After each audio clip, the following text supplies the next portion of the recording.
Ihr hört Search the Scriptures Daily, ein Programm, in dem wir jeden ermutigen, der Gottes Wahrheit kennen möchte, in Gottes Wort nach allem zu suchen, was für die Errettung und dafür wesentlich ist, sein Leben so zu führen, dass es ihm gefällt. Wir besprechen Dave Hunts Buch When Will Jesus Come mit dem Untertitel Compelling Evidence for the Soon Return of Christ, und heute schauen wir uns die Kapitel 9 und 10 an. Aber wir werden sehen, wie weit wir kommen, Dave. In den letzten Wochen haben wir über Prophezeiungen gesprochen, die sich beim ersten Kommen Jesu erfüllt haben: seine Geburt, sein Tod und seine Auferstehung. Kapitel 9 trägt den Titel Signs of the Times. Das bringt uns also bis in die Gegenwart. Und Dave, mir wurde gesagt, ich habe sie selbst nicht gezählt, aber es gibt noch etwa 500 Prophezeiungen, die noch erfüllt werden müssen, und die meisten davon drehen sich um das zweite Kommen des Herrn. Nun, lasst uns mit den Worten Jesu in Lukas 12 beginnen, ab Vers 54. Nun, Tom, lass mich unterbrechen. Ich weiß nicht, wie viele es sind. Ich bezweifle eher, dass es 500 sind. Und du hast sie nicht gezählt und ich auch nicht. Aber Nun, Dave, ich habe das aus wirklich guten Quellen, von den Jungs, mit denen du im Bereich der Prophetie so abhängst. alles klar. Okay, alles klar. Die meisten Prophezeiungen sind bereits erfüllt. Das ist ein Punkt, den wir die ganze Zeit zu machen versuchen. Und durchgehend, ob wir nun über das zweite Kommen reden oder was auch immer. Und die Tatsache, dass die meisten Prophezeiungen, und das sind Hunderte, bereits erfüllt worden sind, gibt uns Zuversicht, dass auch die, die noch erfüllt werden müssen, erfüllt werden. Und die erfüllten Prophezeiungen stehen als der große Beweis dar, den Gott anbietet, dass er existiert und die Bibel sein Wort ist. Also können wir jetzt mit Zuversicht nach vorn schauen auf die, die noch übrig sind und erfüllt werden müssen. Und wir haben Ermahnungen, genau das zu tun. Lukas 12, wie ich sagte, ab Vers 54. Das ist Jesus, der spricht. Wenn ihr eine Wolke aus dem Westen aufsteigen seht, so sagt ihr sogleich, es kommt ein Regenschauer. Und so geschieht es. Und wenn ihr den Südwind wehen seht, so sagt ihr, es wird Hitze geben, und es geschieht. Ihr Heuchler, das Aussehen der Erde und des Himmels versteht ihr zu beurteilen. Wie kommt es, dass ihr diese Zeit nicht beurteilt? Tom, ich glaube, er sprach ganz konkret von der Prophezeiung in Daniel 9, die den genauen Tag nannte, an dem der Messias auf einem Esel nach Jerusalem hineinreiten würde. 69 Wochen von Jahren ab dem Befehl, Jerusalem wieder aufzubauen. Darüber haben wir schon oft gesprochen, aber wir können es schnell noch einmal durchgehen. Wir lesen davon in Nehemia 2. Nehemia sagt, im 20. Jahr des Artaxerxes. Das ist Artaxerxes Longimanus, der von 465 v. Chr. bis 425 v. Chr. regierte. Nehemia sagt, es war im 20. Jahr seiner Herrschaft, also 445 v. Chr., dass er die Genehmigung und den Befehl vom König erhielt, dass alle dabei mitwirken sollten, Jerusalem wieder aufzubauen. Nicht zu verwechseln mit dem Wiederaufbau des Tempels. Der Tempel war bereits wieder aufgebaut worden. Also von diesem Tag an sagte Daniel 9, der Engel Gabriel sagte zu Daniel, ihr könnt es ausrechnen.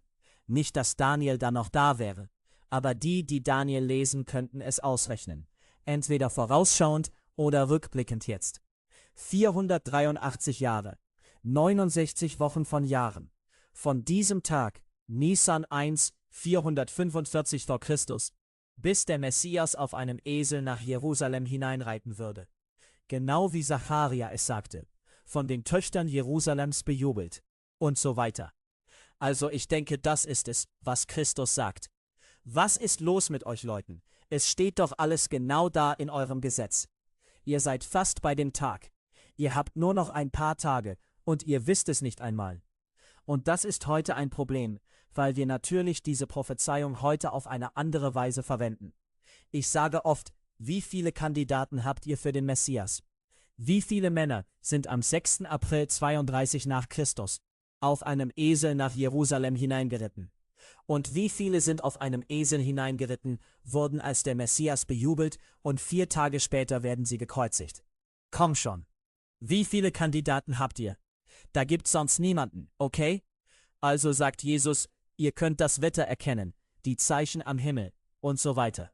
Lest ihr nicht eure eigene Bibel? Wisst ihr nicht, was die Propheten gesagt haben? Ihr solltet es wissen. Es ist an der Zeit. In ein paar Tagen wird der Messias nach Jerusalem hineinreiten. Und Tom, ich sage heute dasselbe zu, ich habe viele jüdische Freunde. Und ich sage einfach, schaut, es ist zu spät, dass der Messias zum ersten Mal kommt. Das sagen eure eigenen Propheten. Und so hat Paulus das Evangelium gepredigt. Er ging in die Synagoge, schlug ihre Schriften auf, die einzigen Schriften, die es gab, die alttestamentlichen Propheten. Schaut, was eure Propheten gesagt haben. Es ist ganz klar, dass Jesus von Nazareth jedes einzelne davon im Detail erfüllt hat. Warum nehmt ihr ihn nicht als den Messias an? Und heute, Tom, verwundert mich das, aber Paulus sagte, Verblendung ist Israel zum Teil widerfahren, bis die Zeiten der Heiden erfüllt sind. Also gibt es keinen Weg, wie irgendjemand dem entkommen kann. Richtig. Dave, wie wir wissen, wir haben im Programm schon darüber gesprochen, ist die erste Reaktion vieler jüdischer Menschen. Nun, der Messias wird Frieden bringen. Jesus hat keinen Frieden gebracht. Und da ist ein Missverständnis ihrer eigenen Propheten. Wie Jesus zu den beiden auf dem Weg nach Emmaus in Lukas 24 sagte. Ihr Toren, warum achtet ihr nicht auf das, was die Propheten gesagt haben? Musste nicht der Christus dies leiden und in seine Herrlichkeit eingehen? Und er fing bei Mose und bei allen Propheten an und legte ihnen in allen Schriften aus, was sich auf ihn bezog. Also sagen sie, oh, nun ja, der Messias soll Frieden bringen. Ja, aber es steht auch, der Messias würde aus dem Land der Lebendigen weggerissen werden. Jesaja 53. Wegen der Übertretung meines Volkes ist er geschlagen. Er machte sein Grab bei den Gottlosen, bei den Reichen in seinem Tod. Also sollte der Messias sterben. Und König David sagte in Psalm 22, dass sie seine Hände und seine Füße durchbohren würden. Eine Prophezeiung der Kreuzigung 500 Jahre bevor man davon wusste. Also kannst du dich nicht nur an einer Sache festhalten und sagen, oh, aber er sollte Frieden bringen. Wie bringst du Frieden und wirst gleichzeitig gekreuzigt? Also ist aus dem Alten Testament sehr klar, dass der Messias zweimal kommen musste. Einmal als das Lamm, das für unsere Sünden geschlachtet werden würde. Und dann wird er als der Löwe aus dem Stamm Juda kommen, um seine Feinde zu besiegen und auf dem Thron seines Vaters David zu regieren. Also, und die Leute heute, Tom, wie du weißt, Kingdom Now. Diese Leute, die behaupten, die Gemeinde müsse die Herrschaft übernehmen. Sie sind verwirrt über das Reich und auch über den Zeitpunkt. Dave, in diesem Kapitel, Kapitel 9, das den Titel The Signs of the Times trägt, nennst du 2 offensichtliche Gründe, warum solche Prophezeiungen gegeben wurden. Lass mich dazu nur ein paar Einzeiler nennen, und dann führst du sie aus.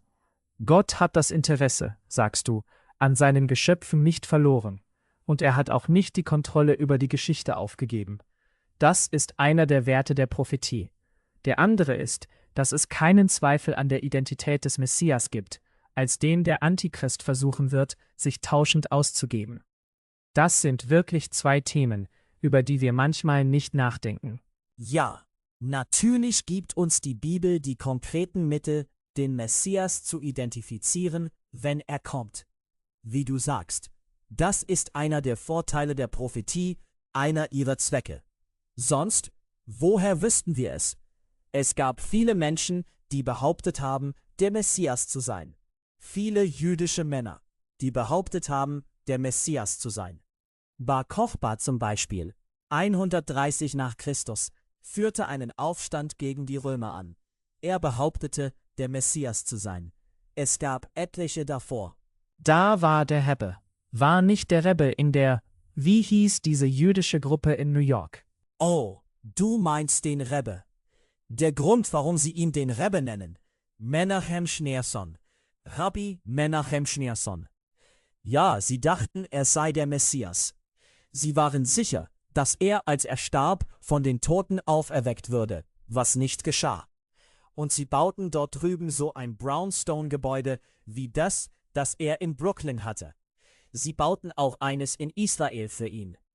Nun, es gibt wahrscheinlich Hunderte, die behauptet haben, der Messias zu sein. Ich habe in Indien ein paar getroffen, die behauptet haben, der Messias zu sein. Also müssen wir ganz genau wissen, wie man den Messias identifiziert. Und die Bibel lässt daran keinen Zweifel. Und dann, wie du erwähnt hast, Gott hat diese Welt nicht einfach verlassen, uns geschaffen und ist dann irgendwo in Urlaub gefahren. Er hatte einen Zweck und einen Plan mit uns.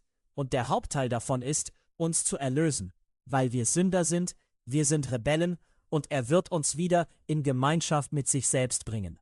Was nur möglich wäre, wenn die Strafe bezahlt wurde. Und deshalb musste der Messias kommen. Aber Tom, lass mich noch etwas anderes erwähnen, worüber wir dort ganz konkret gesprochen haben. Jesus sagte in Johannes 14, ich werde euch einen anderen Tröster senden.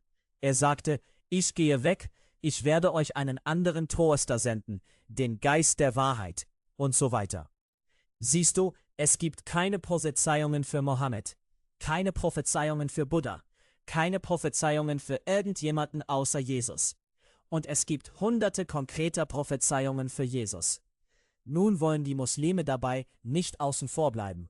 Also sagen sie, Moment mal, es gibt eine Prophezeiung für Mohammed. Jesus sagte, er würde einen anderen Tröster senden. Und das ist Mohammed. Tom, das ist so absurd. Erstens sagte Jesus, er würde den Tröster vom Vater senden. Und der Koran leugnet an mehreren Stellen, dass Allah ein Vater ist oder dass er einen Sohn hat.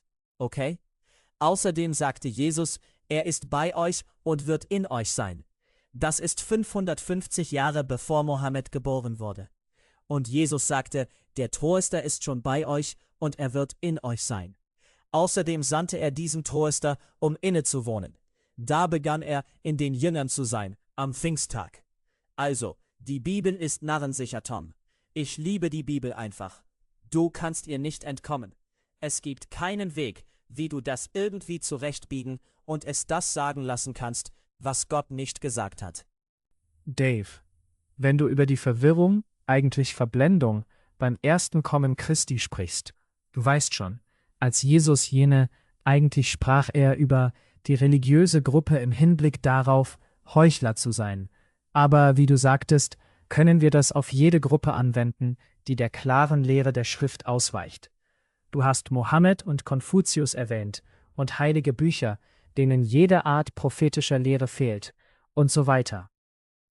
Dave, mir kam der Gedanke an einige unserer Gründungsväter und viele, die als Christen gelten, und vielleicht waren sie es in mancher Hinsicht, aber einige von ihnen waren Deisten. Und um diese Theologie zu erklären, sie glaubten, dass Gott das Universum geschaffen hat. Du weißt schon, wir brauchten einen Schöpfer. Doch nachdem er das getan hatte, trat er einfach zurück und sagte, okay, ihr könnt das von hier an allein regeln. So hat er, wie du weißt, zum Beispiel im Jefferson Neuen Testament alle Wunder herausgeschnitten, und es endet mit schlichtes Strenge und sie legten Jesu Leib ins Grab. Worauf ich hinaus will, Prophetie ist so wichtig, aber sie konnten unmöglich ein Interesse an Prophetie gehabt haben, weil es dabei um Gottes Wirken durch die Geschichte hindurchgeht. Richtig, genau.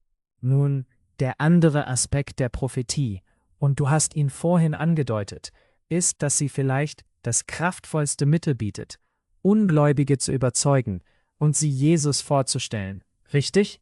Tom, sie ist absolut 100%ig narrensicher. Niemand kann sie widerlegen. Und Paulus hat es bewiesen. Zum Beispiel steht in Apostelgeschichte 9. Er bewies aus den Schriften, dass Jesus der Messias war. Apostelgeschichte 18,28, was ich oft zitiere. Apollos. Er überzeugte die Juden kräftig, indem er öffentlich aus den Schriften bewies, dass Jesus der Messias ist. Also kann dem niemand entkommen. Aber nur weil wir beweisen können, dass Jesus der Messias ist, heißt das nicht, dass die Menschen dann glauben werden. Paulus hat es bewiesen, und sie versuchten, ihn zu töten, und schließlich taten sie es. Jesus hat es ganz sicher bewiesen durch die Wunder, die er tat. Selbst als er Lazarus von den Toten auferweckte, wussten die Rabbiner, dass er Lazarus von den Toten auferweckte. Und sie wollen auch Lazarus töten. Tötet Jesus. Also gibt es eine selbstsüchtige Fixierung auf die eigenen Interessen. Und Tom, ich habe es oft gesagt, und je mehr ich um die Welt reise und mit Menschen spreche, desto mehr merke ich es. Es gibt einige Menschen, die bereit sind, die Wahrheit anzunehmen, selbst wenn sie dem widerspricht, was sie glauben. Die meisten Menschen sind es nicht. Du kennst das alte Schild. Verwirr mich nicht mit Fakten. Meine Meinung steht fest. Okay. Also wir können es beweisen, ja. Aber das bedeutet nicht, dass jeder glauben wird. Und Tom, ich muss sagen, dass Menschen Gott gegenüber verantwortlich sind. Und sie werden deswegen gerichtet werden, weil der ganze Beweis dargelegt ist und sie Christus verworfen haben. Und ich denke, dass das eines der Dinge ist, die die Verdammten durch die Ewigkeit hindurch quälen werden. Ich hätte nicht hier sein müssen. Da war es, all die Beweise, und ich war so ein sturer Narr, dass ich aus meinen eigenen Gründen abgelehnt habe. Ich denke, Tom, das wäre eine schreckliche Erkenntnis, die einen Menschen verfolgen würde. Ja, aber Dave, ich bin mir nicht so sicher. Ich meine, wir spekulieren darüber, okay? Der Grund, warum ich nicht so sicher bin, ist, im Himmel zu sein bedeutet, dass du dich unterwerfen willst, dass du für immer beim Herrn sein willst und ihn mehr liebst als dich selbst. Aber ich denke, die Hölle besteht aus selbstsüchtigen Menschen. Also, sie wollen nicht, was sie haben, aber die andere Option ist, sich zu unterwerfen. Und ich denke einfach für die Ewigkeit. Nun ja, jedenfalls nur meine eigene Meinung. Nun, Tom, wir können hier in die Hölle einsteigen. Aber jedenfalls nein, sie werden gerichtet werden. Nun, um gerichtet zu werden, musst du wissen, was falsch ist. Sie werden bestraft werden. Und ich glaube, dass die größte Strafe, es ist nicht irgendeine Art körperlicher Qual. Es ist moralisch, es ist geistlich, es ist eine Erkenntnis. Ich denke, dass diese selbstzentrierten Menschen mit dem gewaltigen Feuer von Gottes Gericht konfrontiert werden, das ihre Selbstsucht aufdeckt. Sie werden nun für alle Ewigkeit den Unterschied zwischen richtig und falsch erkennen, den Unterschied zwischen Wahrheit und Lüge. Und ich denke, dass da eine solche Qual in ihrem Gewissen sein wird. Dave, da stimme ich dir absolut zu. Ich habe manchmal darüber nachgedacht, wie wir unser Gewissen abstumpfen können. Wir können Dinge tun. Dazu wird es keine Möglichkeit geben. Das war ein weiterer Gedanke, den ich dazu hatte. Also müssen sie mit jedem Gedanken, jedem Wort und jeder Tat für alle Ewigkeit leben. Oh, schrecklich, schrecklich. Also, nun Dave, hier ist noch ein anderer Aspekt. 2000 Jahre ohne Erfüllung. 2000 Jahre mit Prophezeiungen. Und du weißt, wir haben gesehen, dass sogar während der Reformation viele Führer der Reformation entschieden, dass manche Prophezeiungen nicht erfüllt werden können. Also vergeistlichten sie.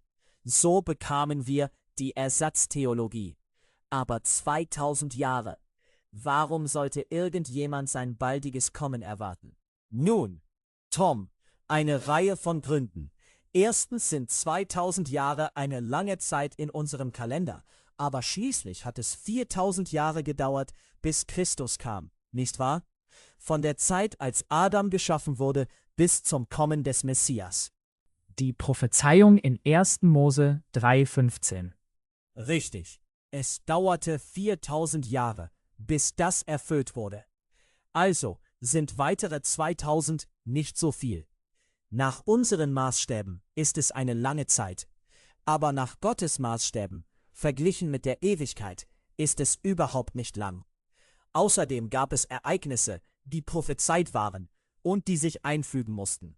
Und unsere Generation, Tom, und ich glaube wieder, niemand kann das ignorieren oder widerlegen.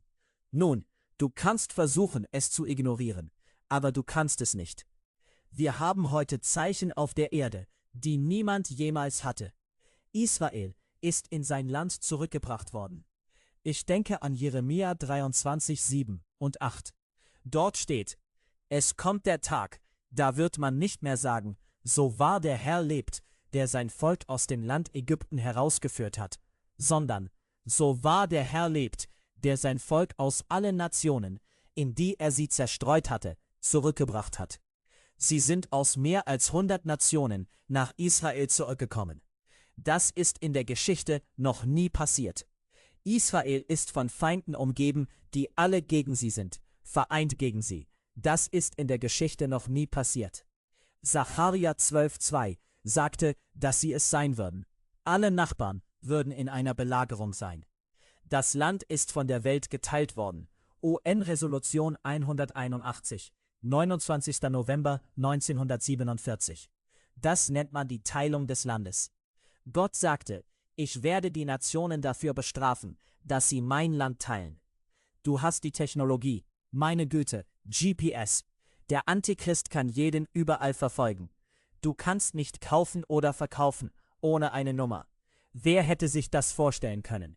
Wir haben heute die Technologie. Wir haben die Waffen. Jesus sagte, wenn jene Tage nicht verkürzt würden, würde kein Fleisch überleben. Mit Pfeil und Bogen und mit Schwertern und Speeren löschst du nicht alles Fleisch aus. Einerseits, Tom, ist es genau richtig. 2000 Jahre. Da würden die Leute sagen, vielleicht noch einmal 2000. Vielleicht noch einmal 10.000. Nein, aber wir haben jetzt Dinge an ihrem Platz.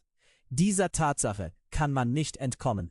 Erstaunliche Erfüllungen von Prophezeiungen, die nicht für die Entrückung erfüllt werden mussten, sondern nur für das zweite Kommen. Ich denke, wir sind sehr, sehr nah. Dave, es war Amos. Vor etwa 3000 Jahren. Richtig? Amos. Nicht ganz. Etwa 27 oder 2800.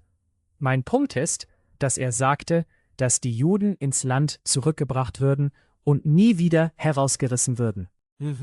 Also, Dave, wir werden gemäß der Schrift keine weitere Diaspora sehen. Keine weitere Zerstreuung des Volkes unter die Nationen.